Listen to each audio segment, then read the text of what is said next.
Tehran ಮೇಲೆ ಒತ್ತಡ ಹೇರಲು ಯುಎಸ್ಎ ಅಧ್ಯಕ್ಷರು ಜಾರಿಗೊಳಿಸಿದ್ದ ಆರ್ಥಿಕ ನಿರ್ಬಂಧದಿಂದಾಗಿ ಚಾಬಹಾರ್ ಬಂದರಿಗೆ 6 ತಿಂಗಳು ಮುಕ್ತಿ ನೀಡಿರುವುದರಿಂದ ಭಾರತ ಸದ್ಯ ನಿರಾಳಗೊಂಡಿದೆ. ತೆಹರಾನ್ ಮೇಲೆ ಒತ್ತಡ ಹೇರಲು ಯುಎಸ್ಎ ಅಧ್ಯಕ್ಷರು ಜಾರಿಗೊಳಿಸಿದ್ದ ಆರ್ಥಿಕ ನಿರ್ಬಂಧದಿಂದ ಚಾಬಹಾರ್ ಬಂದರಿಗೆ 6 ತಿಂಗಳ ಮುಕ್ತಿ ನೀಡಿರುವುದರಿಂದ ಭಾರತ ಸದ್ಯ ನಿರಾಳಗೊಂಡಿದೆ.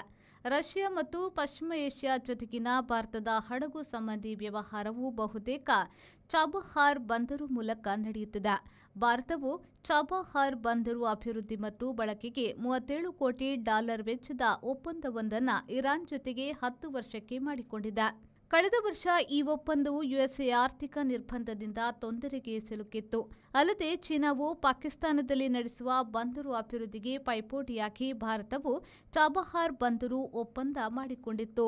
ಯುಎಸ್ಎ ಸದ್ಯ ಇನ್ನು 6 ತಿಂಗಳು ಚಾಬಹಾರ್ ಬಂದರಿನ ಮೇಲೆ ನಿರ್ಬಂಧ ಇಲ್ಲ ಎಂದು ಹೇಳಿರುವುದನ್ನು ಭಾರತ ವಿದೇಶಾಂಗ ಸಚಿವಾಲಯವು ಸ್ವಾಗತಿಸಿ ಖಚಿತಪಡಿಸಿದೆ.